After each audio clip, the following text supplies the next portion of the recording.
મિત્રો, આપણે ગુજરાતની વાત કરીએ તો 2001માં જ્યારે નરેન્દ્રભાઈ મોદી ગુજરાતના મુખ્યમંત્રી બન્યા ત્યારે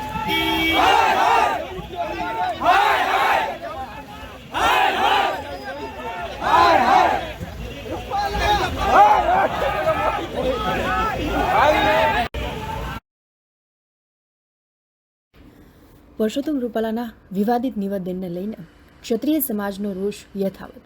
ક્ષત્રિય સમાજના યુવકો દ્વારા ભાજપના ચૂંટણી કાર્યક્રમોમાં વિવિધ જગ્યાઓ પર જઈ વિરોધ પ્રદર્શિત કરવામાં આવી રહ્યો છે.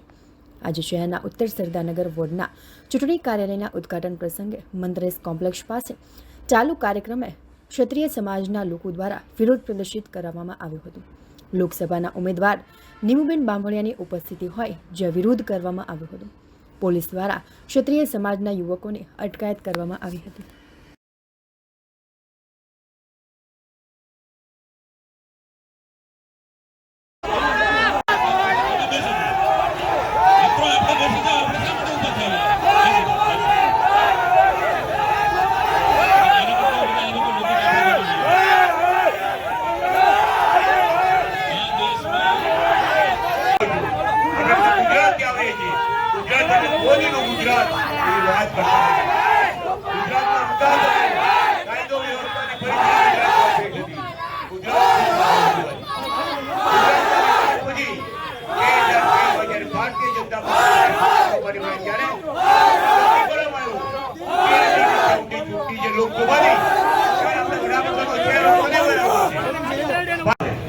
આપણે તો જાણીએ છીએ જનધન ખાતાની શરૂઆત કરી ત્યારે લોકો વિચારતા હતા કે જનધન ખાતા શું છે. આજે નરેન્દ્રભાઈના મગજમાં વિચાર હતો, ફર્સ્ટ હતો કે જનધન ખાતા જેને ખૂબ જ ગવર્નન્સ અને ગવર્નમેન્ટ બંનેનું જ્ઞાન છે, જેઓ 2 ટર્મ સુધી આપણા શહેરમાં મેયર કી જય જય શ્રી રામ, આપણે શાંતિથી બેસી જાઓ, જય જય શ્રી રામ બેસી જાઓ.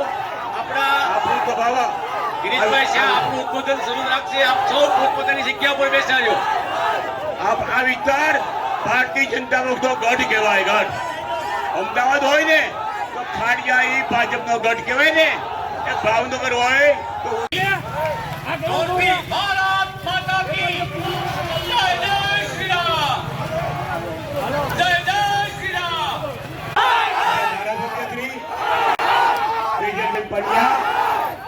આપણા આ વિસ્તારના આગેવાન ભરતજીભાઈ, જતુભા, યુવરાજજીભાઈ, ઉદાભાઈ, શહેર અધ્યક્ષ, અહીંના વિસ્તારના વોર્ડના અધ્યક્ષ ભરતભાઈ. ભારત માતા કી